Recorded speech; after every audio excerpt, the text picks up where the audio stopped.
He offered her his last name while the fire climbed his fence line. So why did she step closer instead of running? Flames snap through the dry grass, popping like gunshots as the wind shoves heat against her face. Evelyn grips a dented tin bucket, water sloshing over her boots, while Wade stands 10 steps ahead, not moving, not calling her back. A fence post splits with a sharp crack. Sparks lift, drift, land too close. He turns, just once, and she can't tell if he's warning her or waiting for something else. Tell me, would you trust him?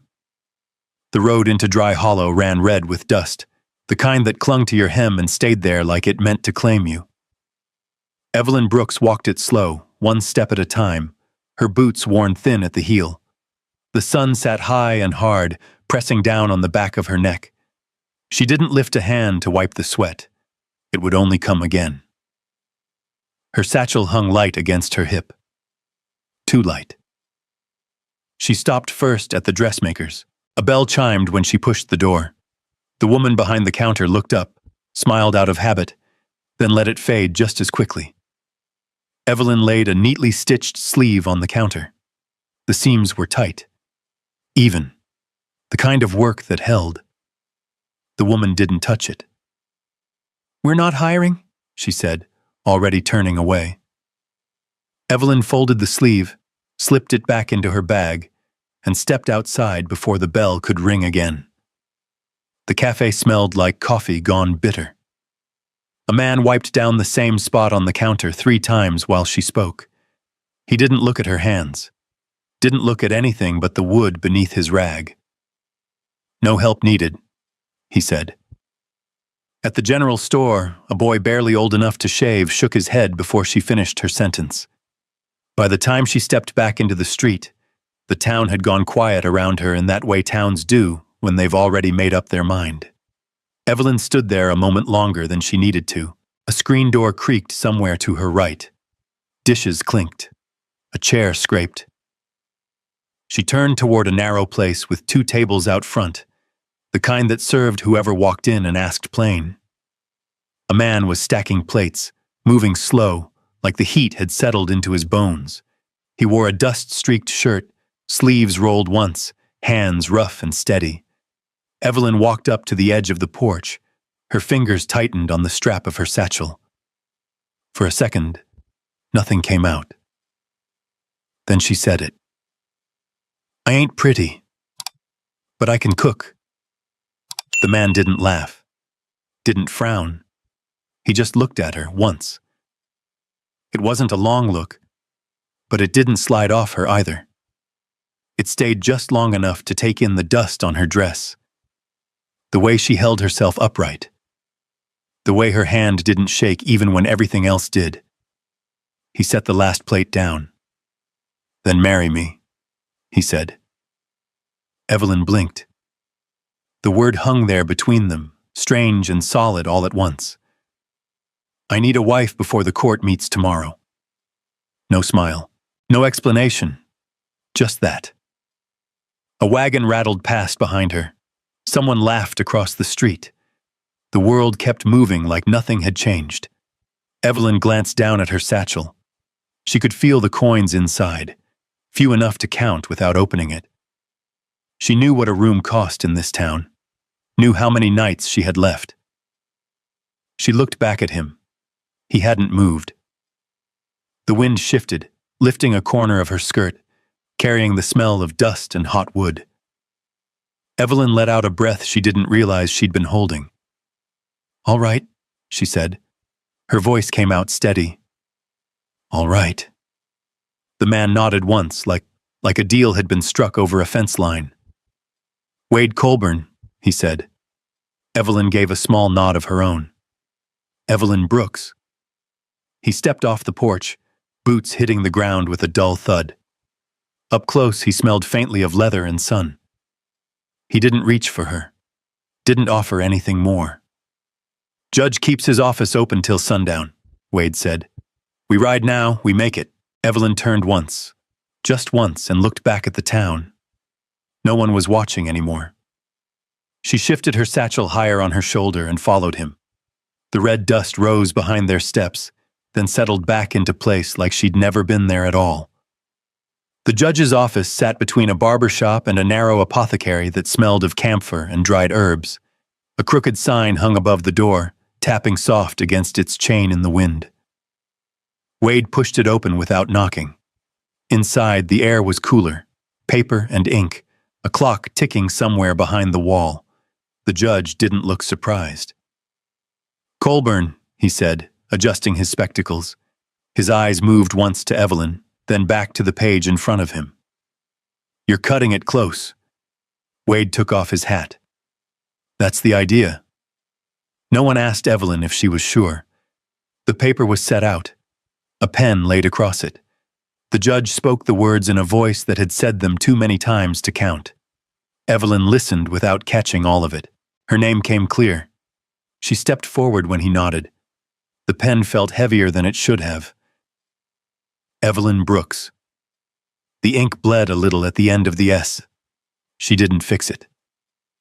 Wade signed after her, quick, clean, like he was marking a tally. The judge stamped the page.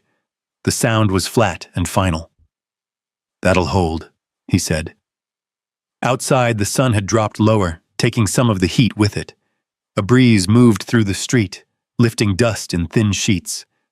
Wade didn't speak as he led her to a horse tied at the hitching rail. He swung up first, then reached down. Not looking at her, Evelyn took his hand. His grip was firm, steady, nothing more.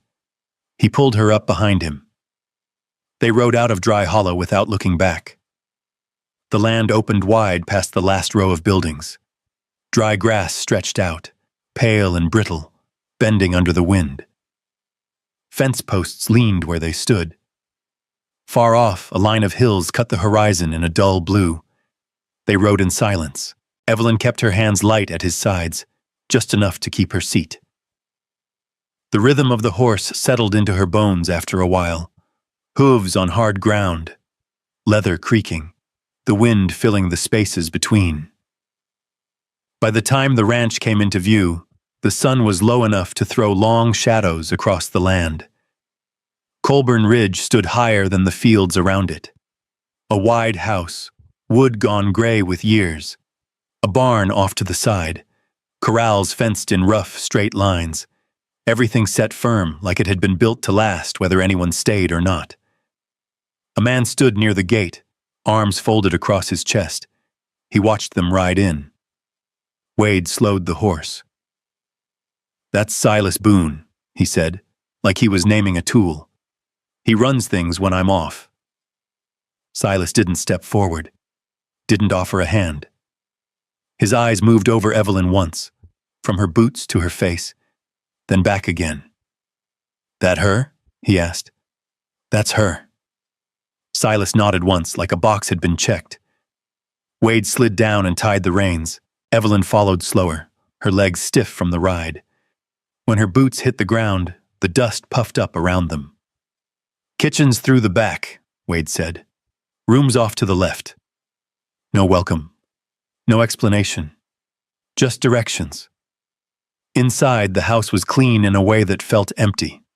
A table, 4 chairs. A stove with ash still warm in the belly. A shelf with 3 cups, all turned the same way. Evelyn set her satchel down near the wall. She moved to the stove without asking. Opened it. Checked the wood. Found a small stack by the door. She knelt, set the pieces in place. Struck a match from a tin she found on the shelf. The flame caught slow, then steady. There were beans in a sack. Cornmeal in a tin. A piece of salt pork wrapped in cloth. Enough to make something that held. She worked quiet, measured by hand, stirred with a wooden spoon worn smooth from use. The smell came up after a while, filling the room, pushing back the emptiness just a little. Wade came in as the light outside faded. He washed his hands at the basin, dried them on a cloth, then sat. Evelyn set a bowl in front of him, then one for herself. She sat across, not touching the table with her elbows. He ate without hurry. No sound, but the spoon and the wind at the door. Halfway through, he stopped. Not long, just enough to notice. Then he finished. He set the spoon down, looked at the bowl once more, then at the table. "You can stay," he said. Evelyn nodded. Nothing else. She cleared the bowls, rinsed them in a basin, set them upside down to dry. When she was done, she took her satchel and walked to the small room off the side. The bed was narrow, a blanket folded at the foot, a window that faced the fence line. She closed the door. Outside, she heard boots on wood. Then the creak of the porch. Wade didn't come in. The wind picked up as the night settled. It pushed against the walls, found the gaps, made its way inside in thin, steady breaths. Evelyn sat on the edge of the bed for a while before lying down. She kept her boots on. Through the window, she could see the porch in shadow. A shape out there. Still. Not leaving. Not coming closer either. Morning came thin and pale over Colburn Ridge. The wind had settled some, but it still moved through the fence lines, brushing the dry grass in long strokes.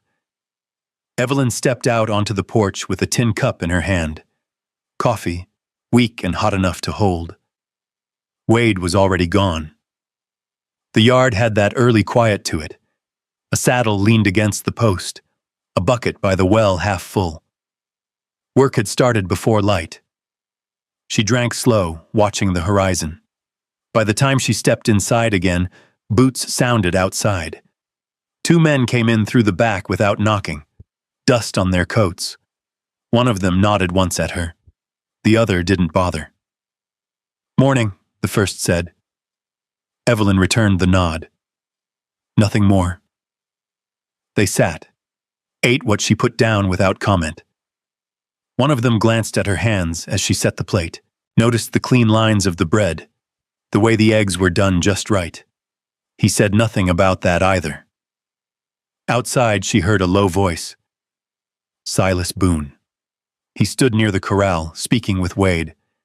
Evelyn couldn't catch the words, only the tone.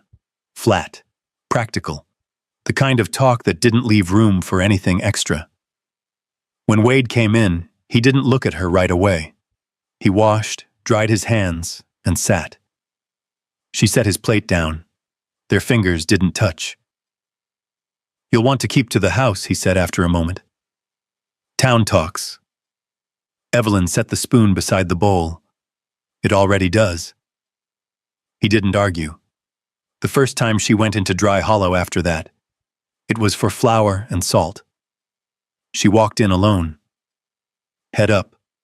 Same as before. Nothing had changed. A pair of women stood outside the general store.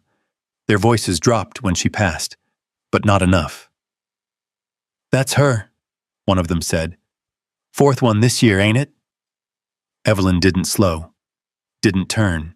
Inside, the shopkeeper set the sack on the counter without meeting her eye. She paid in coins, counted exact. When she stepped back out, the wind had picked up again, carrying the dust down the street in thin lines. At the edge of the square, a young woman stood near a polished carriage. Clean dress, gloves, even in the heat. She watched Evelyn cross. "Mrs. Colburn," she said, like it was something to try on. Evelyn stopped. "Clara Whitfield," the woman said. "My father owns the East Ridge past the creek." Evelyn gave a small nod. Clara smiled, but it didn't settle right. "Heard you cook, I do." "Good," Clara said. "You'll be useful then." The words hung there, light and sharp. Evelyn didn't answer. She stepped past her, the boards of the walkway creaking underfoot. Behind her, she heard the soft tap of Clara's heels, turning away. That night, the house felt smaller. Evelyn stayed in the kitchen after the dishes were done. The lamp burned low. She opened a drawer near the table, looking for a cloth, and found a ledger instead. She didn't mean to read it, but the pages were already open. Numbers ran straight down the columns. Feed, tools, wages. Clean, simple entries. Then something else. A line that repeated. $50. Same day each month. No name beside it. No note. Evelyn turned the page. There it was again. And again. She ran her finger down the margin. The ink was darker on those lines, pressed harder. Outside, a board creaked. She closed the book. Wade stepped in, hat low, dust on his shoulders. "You're up late," he said. "So are you." He set his hat on the hook. His eyes moved to the table, then back to her. Not asking, just noticing. Evelyn wiped her hands on a cloth. "You pay someone $50 every month." The room went still. For what? Wade didn't answer right away. He walked to the basin, poured water, washed the dust from his hands. "Ranch business," he said. "That don't have a name?" He dried his hands, folded the cloth once. Some things don't. Evelyn watched him. The way he stood. The way he didn't look away, but didn't give anything either. Outside, the wind pressed against the door. That night, she didn't sleep right. Sometime past midnight, she heard the horse. Soft at first, then clearer. Hooves on hard ground. Evelyn rose, quiet, and moved to the window. Wade rode out alone. No lantern, just the shape of him against the dark. She waited a moment, then stepped back. The next morning, Dry Hollow felt different. Word had moved. At the far end of the street, a man stood near the well, dressed too clean for the dust around him, hat tipped low, coat pressed. He watched her before she saw him. When she did, he smiled, slow. "You don't know who you married," he said, stepping into her path like it was nothing at all. Evelyn stopped. The wind lifted the edge of her sleeve. "Name's Barrett Kane," he went on.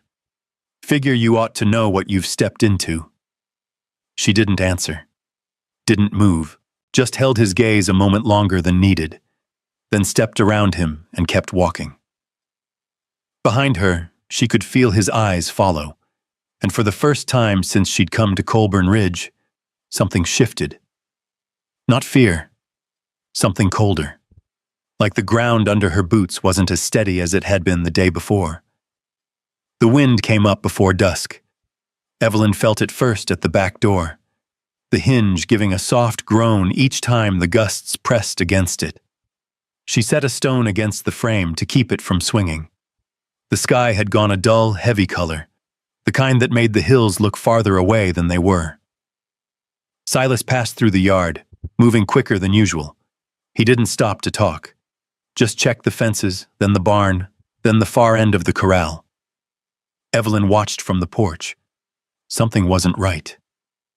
She stepped down into the yard, the dust already lifting in small spirals around her boots. "What's coming?" she asked when Silas crossed back. "Wind," he said. "That all?" Silas hesitated. "Just for a second. Keep the doors shut tonight." He moved on before she could ask more. Evelyn turned toward the house, then stopped. Out past the fence line, near the stretch of dry brush that marked the edge of the property, a figure stood. Still. Watching. Wade. He wasn't alone. 2 other men stood with him, their horses tied a short distance away. One of them she recognized without meaning to. Barrett Kane. Even from where she stood, she could tell by the way he held himself. Easy, like he owned whatever ground he stepped on. Evelyn didn't move closer. She stayed where she was, the wind pulling at her skirt, carrying pieces of their voices that never quite reached her. Wade didn't look toward the house. He stood facing Kane, arms at his sides, listening. Then Kane stepped closer, said something low. Wade didn't answer, didn't step back either. Evelyn felt her fingers tighten against her palm. The wind rose sharper, cutting across the yard. A loose board struck against the side of the barn with a hollow knock. Then the men turned. Cain mounted his horse first. The others followed. In a moment, they were riding off along the ridge, the dust trailing behind them like a shadow. Wade stayed a second longer. Then he turned back toward the ranch. By the time he reached the yard, the first smell of smoke was already in the air. Faint. But there. Evelyn turned her head. "You smell that?" Wade didn't answer. His eyes had already moved past her, toward the far end of the fields. A thin line of gray rose where the brush ran dry. Then another. The wind caught it. The fire came fast after that. It moved low at first, sliding through the grass, then lifting when it found the wood stacked near the outer fence. Flames jumped, caught, spread. The sound came next, a crackle that turned into a steady roar. "Horses," Wade said. Evelyn didn't wait. She ran for the corral, the heat already pressing against her face. The horses stamped and pulled, eyes wide, ropes tight. She worked the knots with hands that didn't quite feel like her own, fingers slipping once before finding the loop. "Easy," she said, low, steady. The first rope came free, then the next. Behind her, Wade moved through the yard, grabbing buckets, kicking open the water trough, sending a rush of muddy water spilling toward the fence line. The wind shifted again, stronger. It carried sparks now. One landed near the barn door, another skittered across the ground and died in the dust. Evelyn dragged a bucket toward the edge of the flames, threw what she could. The water hit the ground and vanished into steam. It wasn't enough. Nothing about it felt like enough. "Back!" Wade's voice cut through the noise. She didn't move, not right away. The fence post near her cracked, the top splitting with a sharp snap. Flame ran up the wood, fast and bright. Evelyn stepped back then, just as Wade reached her. His hand caught her wrist. Firm. For a second, everything else dropped away. The heat, the wind, the noise. Just that grip. Then he pulled her clear, moving her back toward the yard. "You stay clear of the line," he said. His voice wasn't raised. Didn't need to be. Evelyn pulled her arm free once she had her footing. "You were with him," she said. Not loud. But it landed. Wade looked at her then. Really looked. The firelight caught in his eyes, made them harder to read. "I was where I needed to be," he said. "That's what this is." He didn't answer. Behind them, the fire shifted again, pushing along the edge instead of toward the house. It slowed where the ground turned bare, where the brush thinned. Silas and the other hands were there now, beating at the flames with wet sacks, cutting a line in the dirt to keep it from crossing. Piece by piece, the fire lost ground. Not all at once, but enough. By the time the worst of it burned out, the sky had gone dark. Smoke hung low over the fields, drifting in slow, heavy waves. The ranch still stood. The barn was blackened along one side. The fence gone in places. But the house, whole. Evelyn stood near the well, her hands raw, her sleeves damp and streaked with ash. Wade came up beside her. Close. Not touching. "You should get inside," he said. She didn't move. "Did you know?" she asked. Another pause. The wind had dropped. The night settled in quiet around them, broken only by the soft crack of something still burning out in the field. Wade looked out over the dark. "I knew enough," he said. Evelyn let out a breath that didn't ease anything. She turned then, walked past him, back toward the house.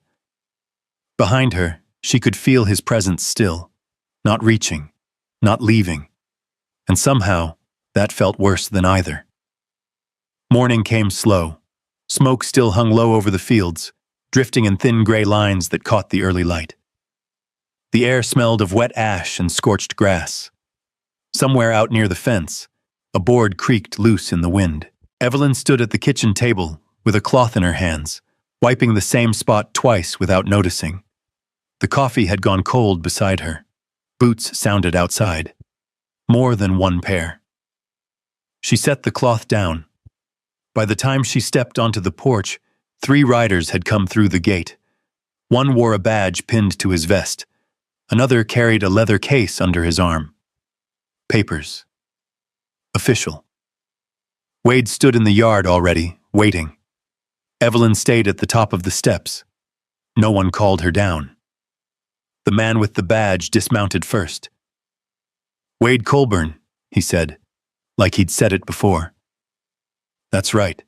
We've got cause to search your land. Complaint filed late last night." Wade nodded once. "You'll find what you came for. No argument. No surprise." Evelyn felt that again. That shift under her feet. The men moved past him, out toward the burned edge of the fields. Silas followed, silent, his face set hard. Time stretched. Evelyn stayed where she was, the porch rail warm under her hand. After a while, voices carried back. Not loud, not clear, but different now, sharper. Then one word came clean through the wind. "Kane." Another pause. Then movement. 2 of the riders came back first, leading a 3rd man between them.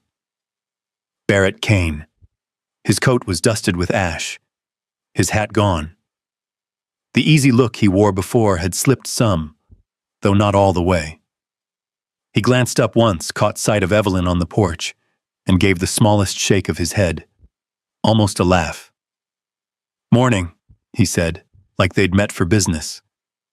No one answered him. The man with the badge stepped forward. "You're under arrest pending investigation," he said. "Arson attempt, among other things." Kane's smile didn't hold. He looked at Wade then. Longer this time. "You think this settles anything?" he said. Wade didn't move. "It settles enough." Kane let out a breath through his nose. "You've been feeding us crumbs for months." Wade's eyes didn't shift. "You kept coming back for more." The words sat there, plain. Evelyn's grip tightened on the rail. Months. The ledger. The $50. Kane laughed once, short. "Should have known. You don't pay a man like that unless you're buying time." "No," Wade said. "I pay to see who shows up to collect." Silence followed. Then the badge man pulled Kane toward the horse. The others moved with him. Dust kicked up under their boots as they turned out of the yard. Kane didn't look back again. The sound of hooves faded slow, then gone. The yard settled. Evelyn stepped down off the porch. She walked across the dirt, each step measured, until she stood a few feet from Wade. He hadn't moved. Not toward her. Not away. "You knew," she said. "Not a question." Wade gave a small nod. "Enough to wait." "And the fire?" "Part of what he thought he could take," Wade said. "Needed him to make a move where it could be seen." Evelyn looked past him, out toward the blackened stretch of land. "You could have told me." Another pause. "I could have," he said. No excuse, no explanation. Just that. The wind shifted again, softer now. Evelyn let out a breath. Her hands still felt raw from the night before. Her sleeves still smelled faintly of smoke. "You let me stand in it," she said. Wade's gaze dropped once to her hands, then back up. "You didn't step back." Evelyn held his eyes. For a long second, neither of them spoke. Then she turned, walked back toward the house. Not fast, not slow, just steady. Weeks passed. The burned fence was rebuilt. New posts driven into the ground, straight and firm. The barn wall got patched where the boards had split. The smell of smoke faded from the air, replaced by dust and hay and the usual work of the place. Evelyn took over the kitchen without asking. Then the ledger. She sat at the table in the evenings, lamp low, going through the numbers line by line, cleaning them up, setting them right. The $50 line didn't come back. Silas stopped looking at her like she didn't belong. Not all at once, but enough. One afternoon, the wind died down to nothing. The kind of still that made every sound carry farther. Evelyn stood at the table, sorting receipts, when Wade came in. He set his hat down, watched her a moment. "You could have left," he said. Evelyn didn't look up right away. She finished the column she was working on, set the pencil down, then lifted her eyes. "I could have," she said. "Nothing more." The space between them felt different now. Not empty. Not full either. Just there. Evelyn rested her hand on the table. Not reaching. Just there. After a second, Wade set his hand down too. Close. Not touching. Outside, a small figure ran across the yard, chasing after a loose scrap of cloth the wind had finally let go. Laughter carried back toward the house, light and quick. Evelyn turned her head toward the sound. The dust rose under those small feet, then settled again, same as always. Only now, it didn't feel like it erased anything. Wade stayed where he was, and this time, he didn't leave. If you stood where Evelyn stood that evening, you might not call it love. Not at first. Not the kind people write about in letters or promise under bright lights. It didn't come with easy words. It didn't ask for anything. It just stayed. Maybe you've known a moment like that, when someone could have walked away, had every reason to, and still, they didn't. Out on that stretch of dry land, nothing came easy. Not trust, not belonging, not even a place to rest your name. But sometimes, it isn't the grand gestures that hold a life together. It's the quiet choices, the ones made without witnesses, the ones that don't need explaining. Evelyn didn't find a home because someone handed it to her. She built it, piece by piece in the space between doubt and staying. And Wade, he learned that standing beside someone could mean more than saying anything at all. Maybe that's what matters in the end. Not who arrives first, not who says the right thing, but who stays when it would be easier not to. If this story felt close to something you've lived, tell me where you're listening from. And if you'd like to hear more stories like this, quiet, steady, and full of the kind of truth that lingers, there's a place for you here.